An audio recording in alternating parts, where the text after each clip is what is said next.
Hello everybody, my name is Jordan Pruitt and this is the Workplace Communication Speech. So we are all steadily seeing a decline in our own home, and as someone that works in the environmental health and safety field, that's something that's pretty distressing. And a way that we can combat that is through healthy communication through the entire field. So communication is beneficial because it can prevent harm to the environment, to the workers working in the field, and even the people living in the environment.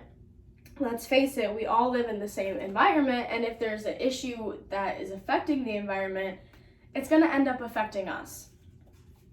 I have done plenty of research, and I've even interviewed 2 healthcare professionals about this topic, so I feel credible enough to give you the information.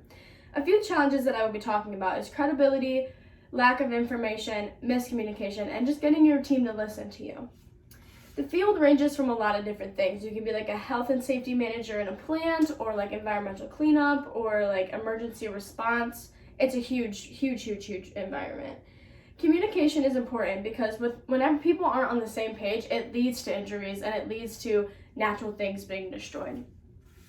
So we're going to start with the lack of communication, and I found an example from when Hurricane Katrina happened, and it talks about how the state, federal, regional, and local government were all not on the same page, and it affected many people and ended up with a very tragic ending. So according to this article written by Fitzpatrick Lewis, the availability or lack of information regarding Hurricane Katrina, for example, played a clear role in determining how people chose to react to the disaster. So if they would have been on the same page, would it have been a different ending? We don't know. And the next thing I want to talk about is miscommunication. So in the cleanup business, you are in a hot hazard suit for hours on end, trying to get this stuff cleaned up and picked up as fast as you can. You're also breathing with an air tank. You're going to get hot. You're going to get exhausted. As a team leader, you have to be able to know when your team is exhausted and they just can't keep doing it. But as a worker, you have to be able to communicate with your team leader that you're done for the day. You just can't do anymore.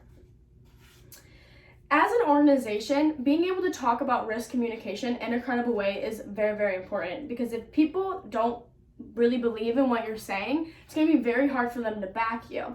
And this problem stems from past people trying to communicate risks and then not really following through with their word. So an article written by Regina Lundgren, she states, although we cannot change the past, we must be aware of past mistakes and successes and make sure that our efforts are trustworthy, credible, and fair. Moving on to the most important one, which is getting your team to listen to you. As a supervisor or a higher up, your job is to make sure that people are safe and they're doing their job safely and that nobody is getting harmed, basically. This all kind of falls back on you being a good leader. If you don't have mutual respect between you and your team, people aren't going to want to listen to what you have to say.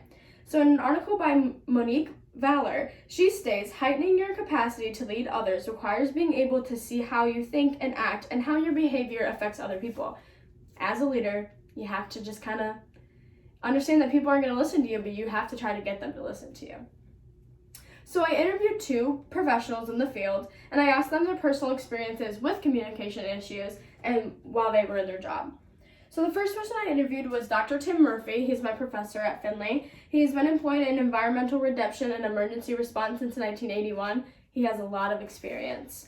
The first question I asked him was, what was one of the main issues with communication while you were in the field? And his response was, it was always the same thing. It was always lack of communication. So to follow that up, I asked him what was something you did to try to fix it. And he said, as a superintendent on projects, I just made it a habit to talk to people on the daily, and I forced myself to seek them out and talk with them. Moving on to the second person, his name is Bob Volt. He is the Environmental Health and Safety Manager for Betcher Industries in Birmingham, Ohio. They create food processing things. So the first question I asked him, I said, in your position, how do you get people to listen to you? He laughed and said, sometimes it's easy, sometimes it's not. You have to find the right triggers for people to understand what you're trying to say to be able to translate it into the regular person language, if you will. Because when you're talking about regulations from OSHA or something, those are not very easy for an everyday person to really understand. And the second question I asked him was, can you give me a time where miscommunication led to something bad happening or just a struggle between you and your team? And he said that when the change from HAZCOM to DHS standards was happening, people did not listen to the changes that were coming. So people began to overreact with the product in the shop, and they wanted to throw things away when it was just labeled miscorrectly, like you just had to relabel it. He said it was just a challenge to kind of get everybody on board. So do the interviews and the sources align? They do. They talk about miscommunication, how it's a main issue, and getting everybody on the same page is so hard, but in this field, everybody has to put in their input to figure out a solution.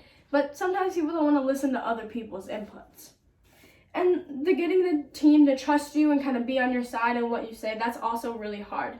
But problems can be resolved if everybody just put in a little bit of effort to this problem.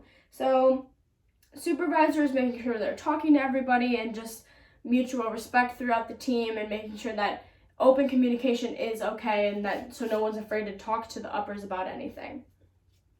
In this field, there can be many communication issues that pop up. The lack of communication can harm people and the environment. To overcome these challenges, you must be credible and communicate efficiently with your co-workers. These issues must be taken seriously for the safeties of others and the environment. And by acknowledging and trying to change these issues, preventing injuries and problems will be a whole lot easier. Earth is our only home, and to preserve and maintain it, communication must be prominent. Addressing the issues within the field itself will only benefit the environment and the things living in it. Thank you.